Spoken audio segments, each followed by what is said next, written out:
waliba geeka garoonka diyaarado ee degmada Dhadheeb ku duulay wafdu ku socda xarooyinka qaxootiga Dhadheeb xanaasa on socda intii iyo onkur galaan nolol asaasiga iyo kanoolin barakaciyalka ka dhaqan beledka Baydhabo Jinaay iyo waliba Muqdisho kuwaas oo ku laabimi xarooyinka qaxootiga wafdu yamay baan iska jaraana qeybo kala gadisan ee bulshada oo ka dhaqan xarooyinka mayna nagada doona dareersho antii iyo haragaan sidii iyo kanoolin dadka ku laabimi qaxootiga Kenya maadaama hore iyo roojidi dawladda Koonfur Galbeed dadka ku laabimay xarooyinka sababtiyaan reebtina ka sheegtay intii cudurka dhaacoonka ku dhii beledka Baydhabo socdaalku wafdigiyaha ka aade kureed markii iyo qordeen qaxooti badan oo asal ahaan ha ku jeeda deegaanada Koonfur Galbeed intii iyo reetan ka laabimaan deegaanadiyo maynu ku warbi doonaan wafdigun markii iyo kooyan waliyo hal kulumeen waanu qaar kumada wafdiga oo ku warbi dareersho wali isku saabsanye TV-ga caalamiga Koonfur Galbeed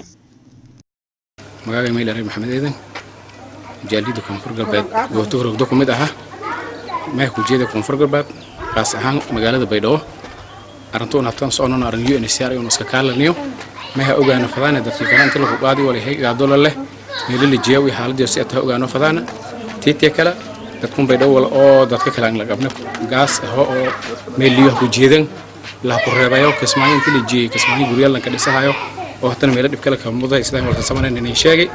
wala wadankii shalon ku reebay oo guriyalkaas lan ka dhiso oo guriyalka kismaayin lan ka dhisaw dadkan kismaayin ku jeedan intii Baydhabo ku jeedan shalka sooyni ha ogaan fadayna hadii la yiraahdo okay bismillaahir rahmaanir rahiim magaalada Meelare Eedan barsanay kulli wufuud maanta baxo hayto ilaahay eriya ka qoran Baydhabo xamaran injiil kulli soo walaalahay hore in sheegeen dad saanka ma waxaan dheendeen dadka macnaha dad badan oo ma jireen dadkii soo nidib ka nagdaan fadaan jiraan markaan maadaama yaani dadkaas iyo rabataan soo ka nagdo hayaan in wali jara xaqiiqan aan araga qeybta waxbarashada caafimaadka macnaha nolol kale oo daruuriga ah markaan wala soo dhawaan ilaha araga saasa yaalin soo hadii ilaahay ara markaas wala soo noon ilaahay ariyaha fiiriyaan hoob manha wadankii soo banibadin iyo la nagado koro markaan inta joogda haddana akhbaarana sugaas akhbaarka saxdan wali xaqiiqo aan aragnay in gudbina fadaan markaan socodka saasa ka saabsi reer Muqdisho iyo reer Baydhabo dadka ma waa ka jara ulmid maawdiina ka jara youth ka jara ma ka jara elderly dadweynaha ka jaraan markaan qeybada bulshada ka koobnayd oo dhan dumar iyo rag waa dhalinyaro iyo odayaal wala soo dhanba ka kooban yihiin دوينا أنا بافضها ولا دبعتها كجار إن أنا هعرف فضها ودنك يفضان إني أنتشو ولا دبيو قوها عرق أو ميلك حوت بركعياك سان أو ميلك العدد كتو جوري ميل دقن سان جناع سان ميل ولب أنها أوجانو فضان ولا ليها أوجانو فضان أنا قاعد نقول بين فضان الحمد لله أنت هرت ابنك عرفنا لا كيسة أو أنها قسان أنا بدن شوف فضان بدن هو جرا يا نقول بيان لكن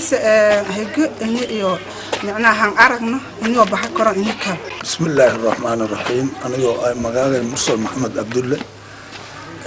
أو كوفر بالنصوص جيك ولي كجرو دبعتة أمر دافعها فيري فضو يا متران هنتك حضروا هاي مركا ما يفضيه قبل كي بيدو إنجيل مركا حاجة عفماتك وحبر الشدة